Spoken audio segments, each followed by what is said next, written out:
let's head over to the counter. All right, let's get right. I'm in the green this week. You're not quite in the green here, but I know you got a couple. I think you told Back. me you have more bets this week than you've had any other week so far. So you're dialed in, ready to get back in this. Let me start. All right, let's go back to Norman, Oklahoma, Tennessee, Oklahoma, under 58 points. You're gonna call me the total taker, all right? Because I love taking these unders in this spot.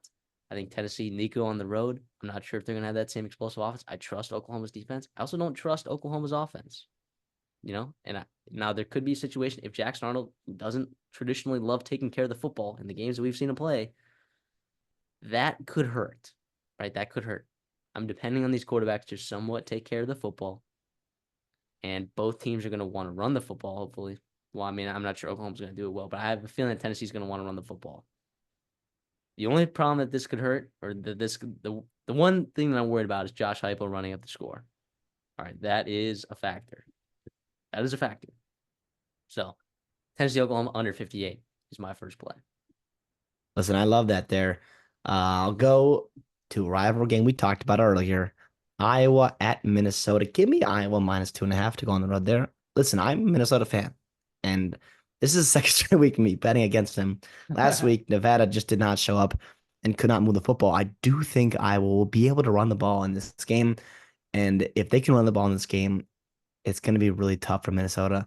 I think to have to consistently put together drives and score and score. And something we have not seen them be able to do in this rivalry in a long, long time.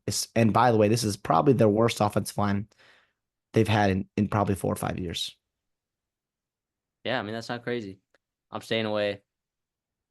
I'm staying away from that one. But I see where your head's at. I like that. That was something like the Cincinnati one last week. Like I wanted to take it, but I didn't have the go ahead to do it. Hey, and it cashed. So there you go. Something to look forward to. Let's go back to another game that we previewed earlier. Cal, Florida State, under 45. Yep. Feed me that. Okay, Cal, what do we talk about? I already told you, I gave you a little bit of a sneak peek at that. Okay. Florida State, no identity on offense. Okay. They showed somewhat, ability to play defense these past couple weeks. You know, I don't think Cal's going to out physical Florida State the way that Georgia Tech did. But Cal, if they continue to have injuries at the receiver position, like how long is it till it catches up to them? Is Jaden on 100% here? I'm kind of anticipating these offenses not doing great, and both defenses. California's defense has played well, so I like that spot there. Give me Cal FSU under 45. Yeah, I don't hate that at all. I don't hate that at all. I think that can hit in a numerous amount of ways there. Let me go back to the well here in Cincinnati -3.5 over Houston. I've tried to go against Houston before, and Oklahoma's offense let me down. This time, I'm not too worried. Cincinnati at home, they got back right against a pretty good Miami Ohio team last week, and they just struggled to close out Pitt. I do not think Houston presents that same challenge throwing the football that Pitt does as well. And Houston, when they lost to UNLV, UNLV ran for almost 200 yards. Corey Kiner has been averaging over 100 himself throughout the year. He's a really good football player. And oh, yeah, by the way, Brendan Sorsby is a good football player. And he can also put the ball on the ground. Two, they haven't quite used that yet. I think this is the week that they can really expose that. Once they get in the conference play, they need this win. They need this win. We talked about Cincinnati having to start strong. I think they do it again this week. 11 a.m. kickoff, Saturday morning. Bearcats. Let's go. All right, I see you. I see your Cincinnati -5.5, and I'll raise you Penn State -48.5 against Kent State.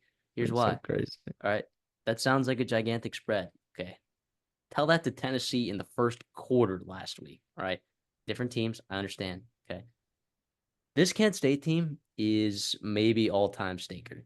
Okay, and I know I said this about UAB last week, taking Arkansas -24. But you know what James Franklin also likes to do? He loves to cover gigantic spreads. Okay. You know that he's going to be continuing to run plays in that fourth quarter with those second teamers because here's his philosophy. He believes that everyone deserves an equal opportunity when they get a chance to play in the football game. And you know what? That's awesome. I don't know if this is already baked into the number, but feed me James Franklin's Nittany Lions to beat Kent State by more than 48.5 points. Listen, I don't hate that at all. I can't go against my guy Kenny Burns, so I won't ride you on that.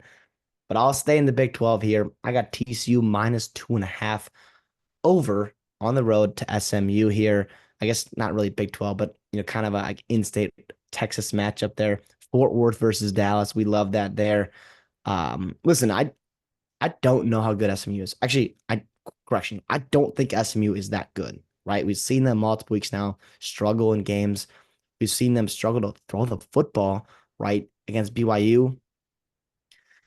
And by the way, they don't have the rushing attack that UCF did, right? And to really be able to take advantage of TCU's front seven or really front four there, or front three with Andy Avalos. I think TCU bounces back this week. I think Hoover's been playing really, really well.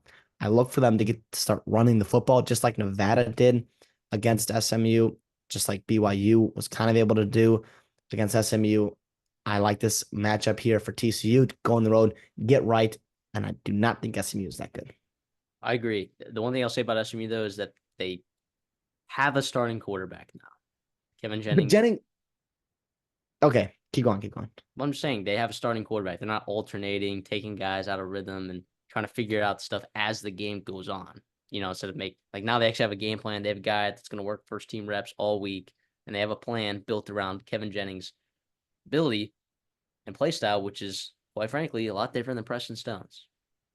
Yeah, and probably better. But listen, he did not look good against BYU at home, right? I know it wasn't like he was. I wasn't. No, he wasn't the guy, and like it was kind of weird in that week. But still, man, I know they had and I think they had an extra day or two to get prepared for this football game. But again, I don't know. I like TCU in the spot here. I like who I like in the state of Texas for my last spot. Let's go over to Denton. Let's take North Texas -9 against Wyoming. What are we talking about here? What are we talking about? Are you on Is this, that a Jay? lock agreement? Is that a lock I agreement, mean, we baby? are North absolutely Texas. spanking North Texas -9. Here's why, and you can give your reasons as well.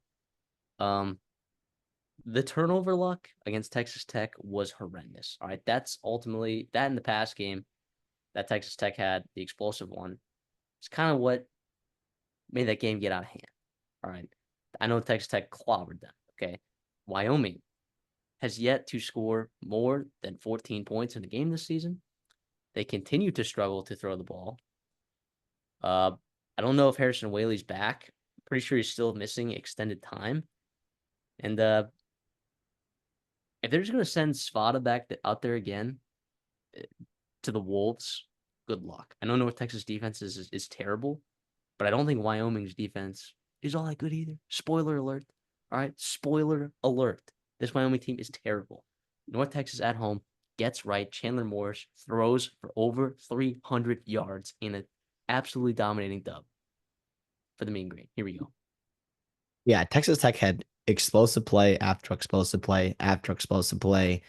That's not something I think Wyoming is capable of. On the contrary, I do think Chandler Morris and this offense is capable. Ward is a monster for North Texas.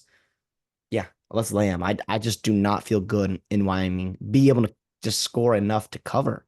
Like I don't think 9. Yes, it's sure it's a highish number, but I do not think North Texas is going. I'm not fear any kind of backdoor cover here, and I might come back to haunt me. I know that, but listen, I don't think Wyoming is good offensively, and I don't think they're all that great defensively. And I think North Texas is going to No. take advantage of that and jump on them early. And Wyoming from behind is not where they want to be playing, and they also do not want to be playing on the road away from Laramie. Jake Retzlaff looked like a superstar. That's all you need to know about this Wyoming defense. It is terrible.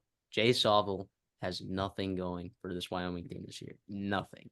Now, I'm not saying you can't have it in the future, but I am not confident on North Texas. Or sorry, I'm not confident on Wyoming covering against North Texas. So yeah. So to recap our picks there, I'll recap the Dirty Dogs as well. JMU plus 320, Middle Tennessee State plus 450, New Mexico plus 500, and then Georgia Tech plus 320. And then for the best bets, I have Tennessee, Oklahoma under 58. You have Cal FSU under 40. Or sorry, I have Cal FSU under 45. Penn State minus 48.5. North Texas -9. You have Iowa -2.5. Cincinnati -5.5. TCU -2.5. And kind of a mega double uniter. North Texas -9. We're both on this week. Last time we were both on something. Well, actually, it's more of like a you took it, and then I was like, oh, that sounds really nice. But this time, our own separate convictions told us to take North Texas -9. I'm feeling good.